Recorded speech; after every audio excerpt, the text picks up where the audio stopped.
And I would like to invite to the stage my former boss. I hope I can call him my friend, my partner to crime, Steve Case.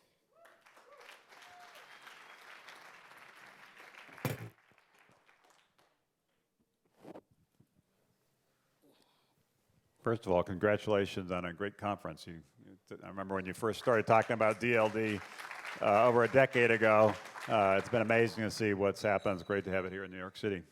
Yeah, thank you very much, and again, the credit should go, first of all, to the Buddha people who were willing and had the vision to support this and to create this conference, and mainly to Steffi. We have a division of work, she does all the work and we split the accolades, so which is a nice arrangement. See, I just agreed to do this to get you inside to actually hear some of the sessions instead of being out there. This session I couldn't sit in the corridor. Steve, you were born in Hawaii, from all places, right? Sounds like there'd be a long interview here. Yeah. Yes, I was born in Hawaii, of all places. Yeah. And so how did you get to Washington? Plane. I thought you walk. In my region, they used to cross water by walking.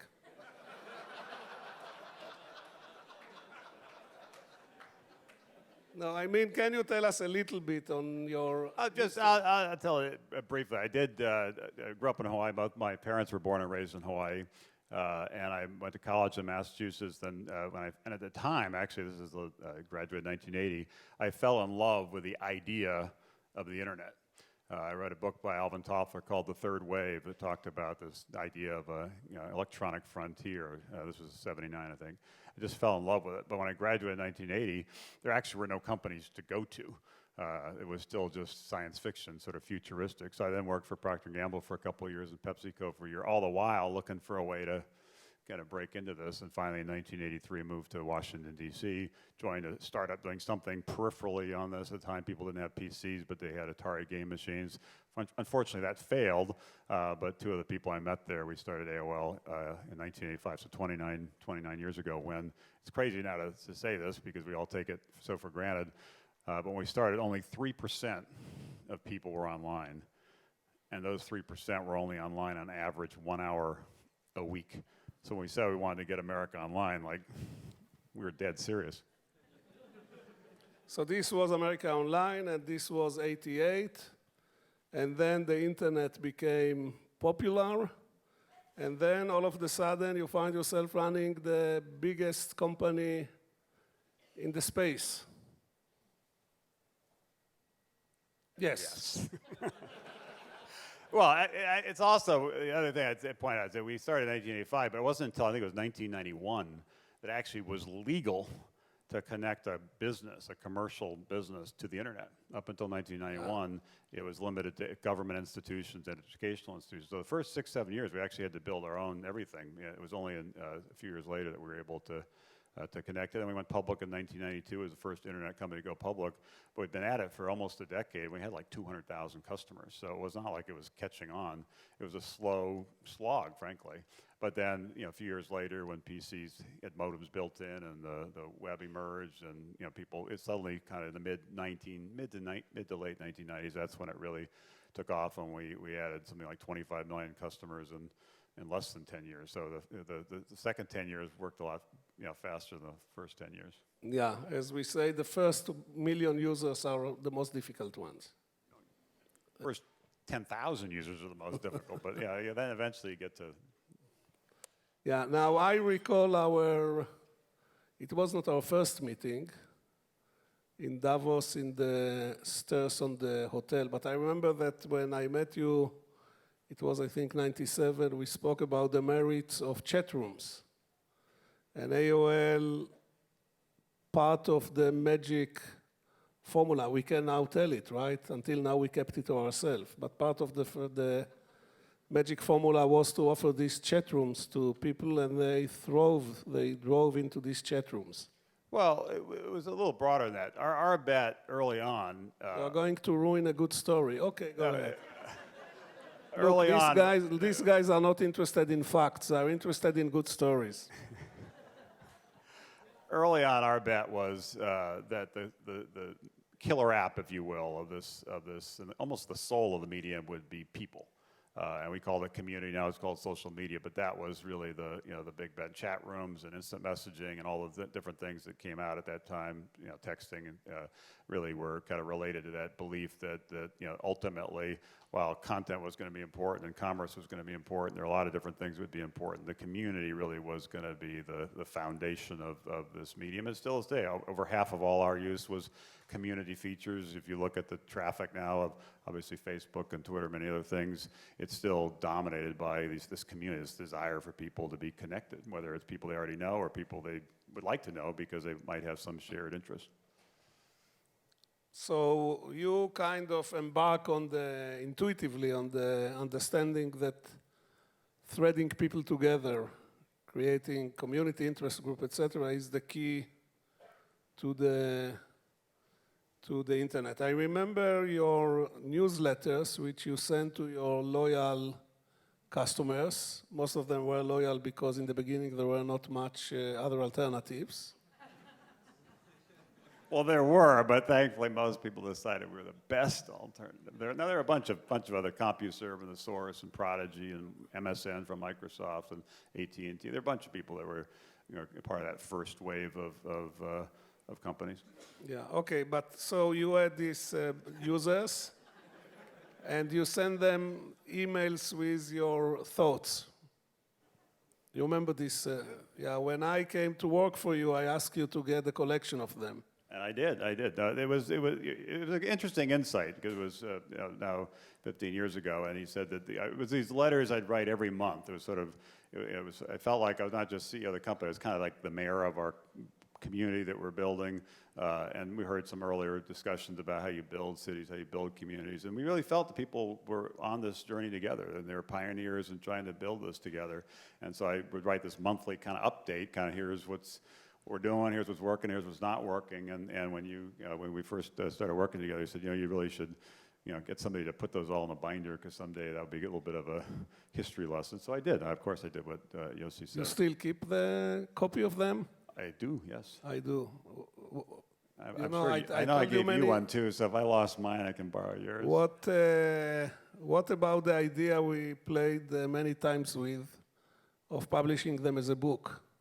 Anybody will be interested to know what Steve Kay thought about where the internet will go at 1995? I don't think I'd be interested. I think the way I think about it, and talk a little bit. I'm happy to talk a little bit about the past, but I'm much more interested in talking about the future. I think we've lived through two chapters, two waves, if you will, of the internet. We will come to the futures. We still have 12 minutes and 42 seconds. Go ahead. So the first, which obviously AOL helped kicked off, but there are many other companies, Cisco and others, that played a key role in it, was really getting people to understand what the internet was and getting people to get, figure out how to get connected and getting PCs, manufactured to build modems in and communication networks. It was a lot of foundational work to get the internet up and running and get people to take it seriously. That was really a 15-year period. So the first wave was sort of building the internet and educating, evangelizing the idea of the internet. The second phase, which has been really the last 15 years, has really been building on top of the internet. And this has been apps, and this has been products, and this has been platforms. Because the core foundation was there, you could build on top of it. This led to Facebook and Twitter and obviously many other folks, including some in this room.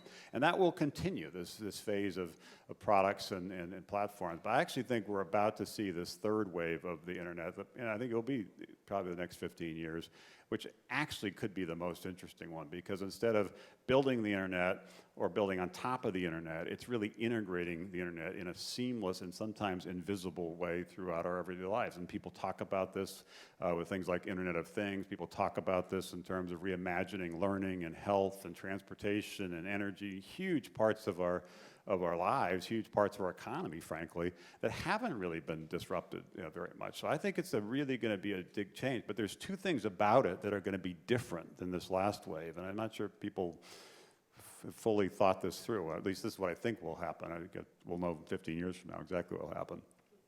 Because these aspects are so fundamental to our lives, and because they're somewhat complicated, and because many of them have more of an enterprise aspect, not just a consumer aspect, you know, the healthcare delivery and education delivery through schools, things like that, partnerships are going to be far more important. And, you know, the idea of just dropping your product out there and hoping you strike gold, obviously it's more complicated than that, but that's sort of been the model. It's actually going to require partnerships. And there's an African proverb that I think is going to be relevant here, which is you want to go quickly, you can go alone, but if you want to go far, you must go together. And collaboration and partnerships and strategic alliance is going to define this next wave. And the other, and this is something people don't really like to hear, but I think it's going to be true, policy and even politics are going to play more of a role in this next chapter. And the reason for that is because healthcare governments do play a role. They're not just the principal regulator, but they're also the principal customer. Governments spend more on healthcare than anybody else. Education, the same way governments actually spend most of the money on learning. So if you want to disrupt health, you want to disrupt education, you know, you're going to have to figure out ways to engage in this new kind of way. So it's about partnerships and policy, I think, are going to define this. Now, if we do this successfully, I think there'll be some unbelievable companies, you know, created here that really are going to improve people's lives and create enormous value. But it's going to be a different act. The first act had a certain skill set. The second act had a different skill set, and this third will have a different skill set as well. And we need to understand that and begin developing, you know, that there are a lot of ed tech companies, for example, or fintech companies or health tech companies that are quickly finding that it's not just about launching the product, it's about building those partnerships and engaging with some of those big customers. So it's a big opportunity, but it's going to be a big challenge. Steve, let's talk about the future.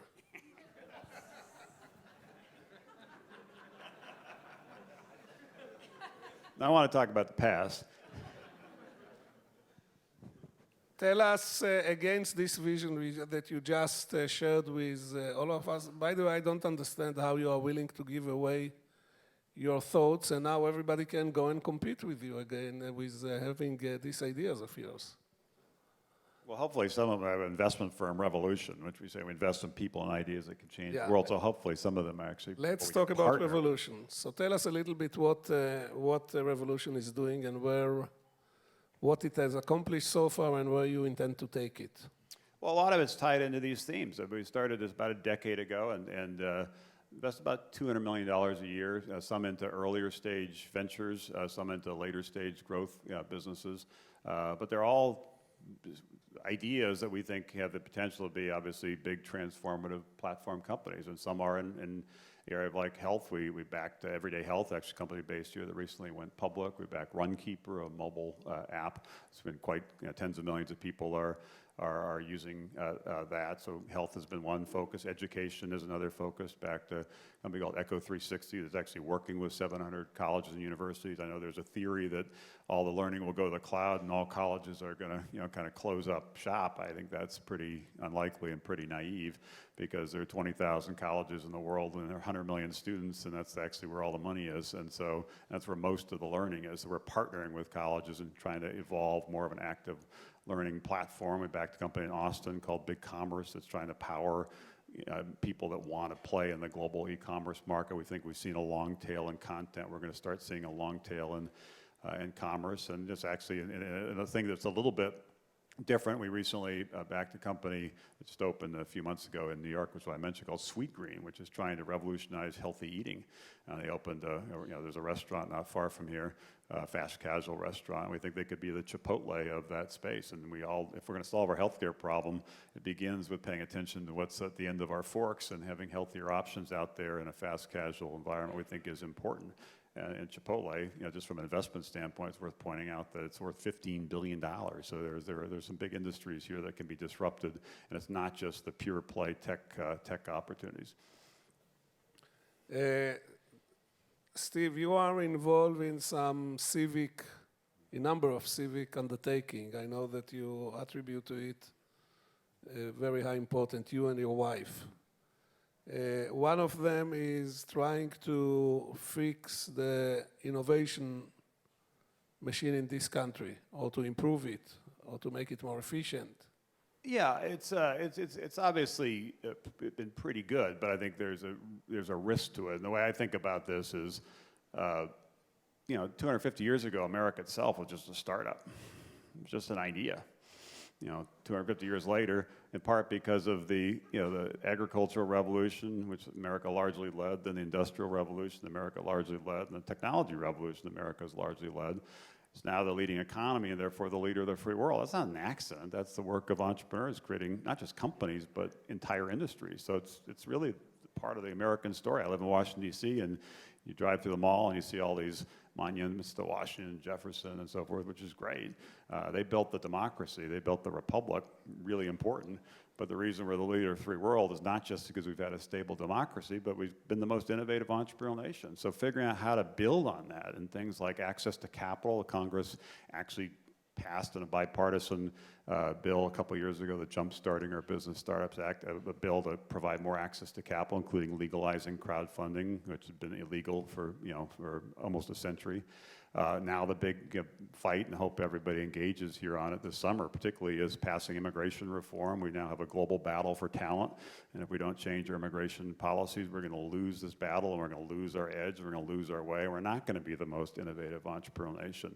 So there's a lot of things that I think that need to happen from a policy standpoint, and I try to spend some time on that. And Gary Shapiro, who you talked to, is a big advocate on these issues from the consumer electronics industry side of things as well. And the other piece, which I'm really encouraged by, what's happened in New York in the last decade is phenomenal. What's still happening in Silicon Valley is even more phenomenal. But there's a rise of the rest now happening within this country, and the companies now are starting all over the nation, and entrepreneurial regions are developing all over the nation, in part because it's now easier and cheaper to start companies. The cost of entry has gone down, and people are therefore able to make lifestyle choices, particularly as crowdfunding allows more capital to be dispersed more broadly across our nation. So you're now seeing in Nashville and Detroit and Chicago and Kansas City and Pittsburgh and all different parts, and Washington, D.C., where I am, all different things happening in these regions. It's very exciting, which really holds the promise of building a stronger, more broadly dispersed entrepreneurial economy, which ultimately can result in more job creation, more economic growth, solving our fiscal problems, things like that. So I think it's really important. I spend most of my time on Revolution just trying to back and mentor entrepreneurs who have big ideas that right now are little companies that we want to help turn into big companies. But I also try to spend some time on these public policy issues and sort of celebrating what the entrepreneurship that has helped build this nation. And as you know, because of what's happened in Israel, this whole notion of a startup nation is really what's created the momentum and excitement and sense of possibility there. And you obviously get a lot of credit for creating ICQ and that. I didn't create ICQ, it very well. I know, but you helped. I just funded it. You helped create ICQ. It would not have happened. So it's very nice when I say I didn't create ICQ. It sounds very correct to say.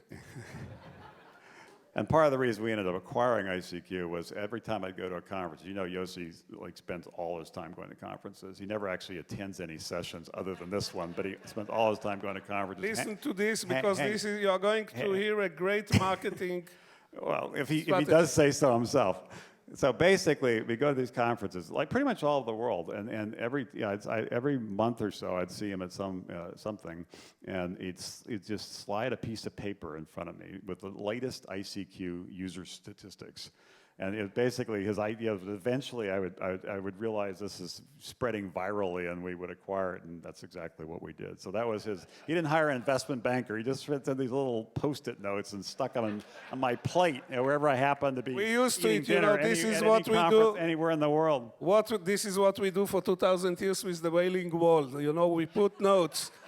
So instead of going to the Wailing Wall, I went to the Wailing Pocket. I put it in the. You laugh, but it's true.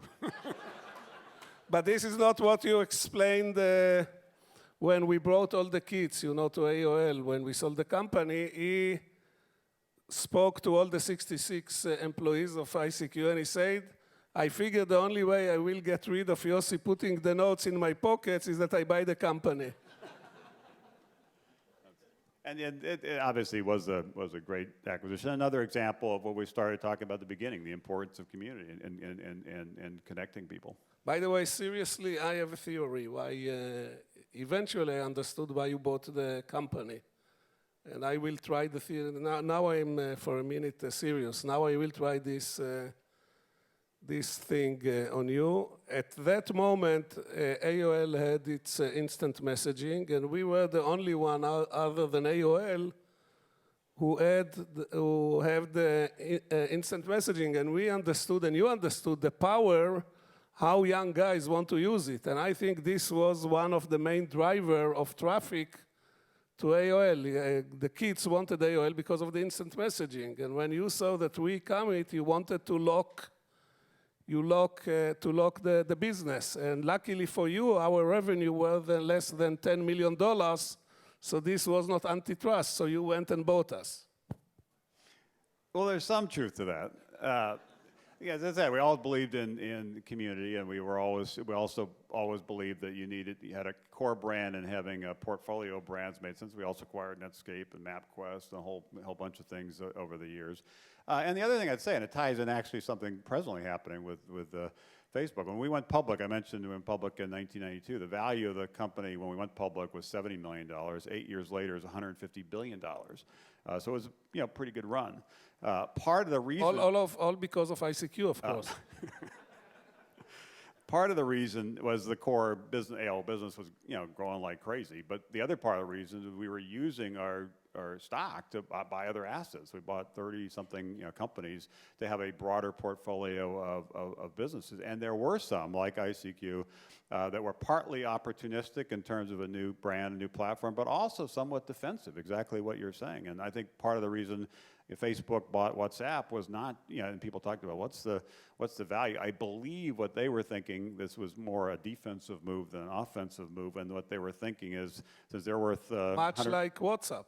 $170 billion will give us 10% of our, of our company to basically own that asset. And let's admit, Steve, you are a nice guy, but when we saw that WhatsApp fetched $19 billion, we realized that you cheated a bunch of young Israeli naive guys. There you go. Now even? It adds up. Okay, unfortunately, we are behind the time. Can we go more extra 5 minutes, or we should terminate it? Yes, okay, so It helps when you're the chairman of the conference and you have the microphone. You gotta do whatever the heck you want. Steve, we spoke about your 6 C's. So maybe you want to share with the audience. In one of your letters, you emphasize, now we are talking 1998, 99. I'm sure you remember it. No, I do. It was... it started as 3 C's, and then I kept adding to them, and I made them all C's. It was a high inflation period. Well, it also, I had to make them C's, because otherwise I probably wouldn't remember them. But the core 3 C's were community. I mentioned why that's so important. Context and content. And I heard earlier that that content is king. I partially agree, but I think context, which some people think of as distribution, is really important. And some of the big brands that obviously have been created recently, Netflix and others, are really in the context distribution business, leveraging content. But community has always been the core, and it continues to be the core. So those were the first 3: community, context, and content. Then we added commerce when commerce became possible when we first started. Again, I know this sounds kind of crazy, but the debates when you went to places like this would be, people would say, e-commerce is actually never going to happen because people are never going to enter their credit cards, type them in, and like some hacker somewhere is going to steal them. It's impossible for e-commerce to take off. Well, now, of course, we live in a world where not only do people enter them, they ask the other provider, Amazon, and whoever, to save it so they don't have to re-enter it, and then ask them to track what they're buying so they can recommend other stuff they might be interested in. So commerce was the 4th, and then connectivity was the 5th, and then the final one was more about customer service. But those were the core things that drove not just AOL, but the development of the internet as a medium. And each aspect was important, but it was when they came together that's really when the real power happened. Yeah, but what we saw that really, I think AOL understood the power of community. They didn't.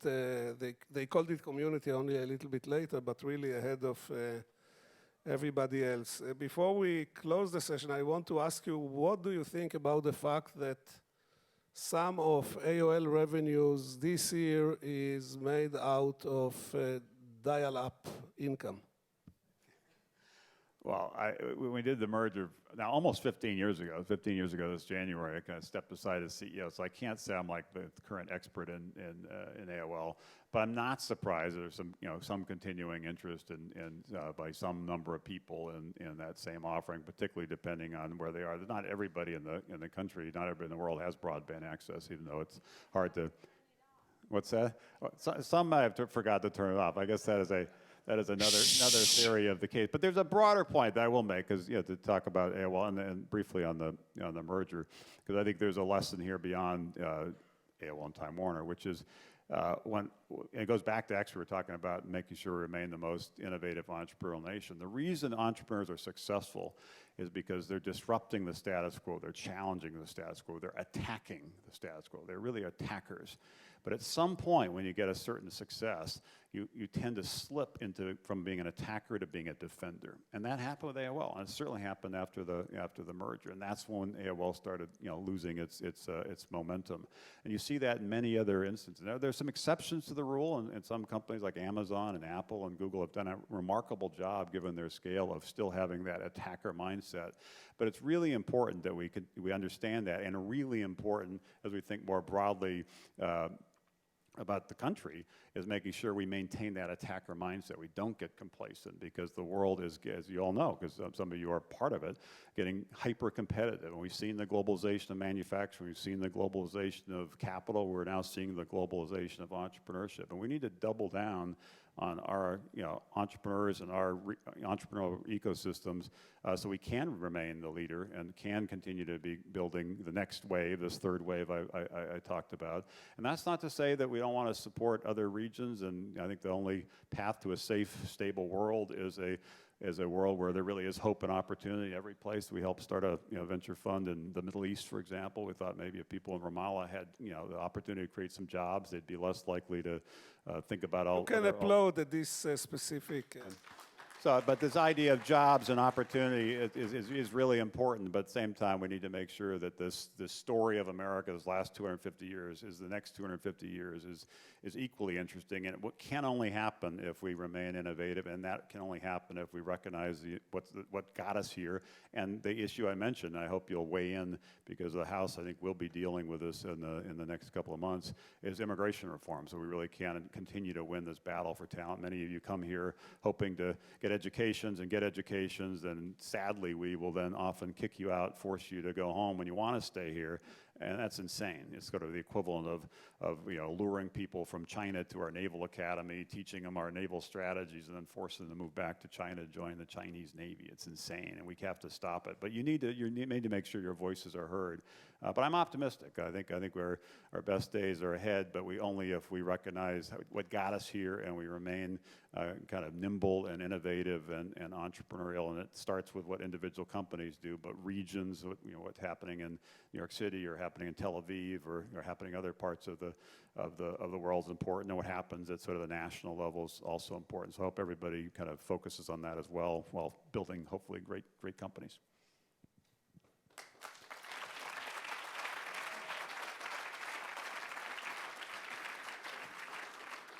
I wanted to say that working for you was really a great experience, that you were always very gracious, and a part of being a great executive, you were also a fantastic human being. But I think after this statement, anything which I will add will just detract. So thank you very much. Thank you all.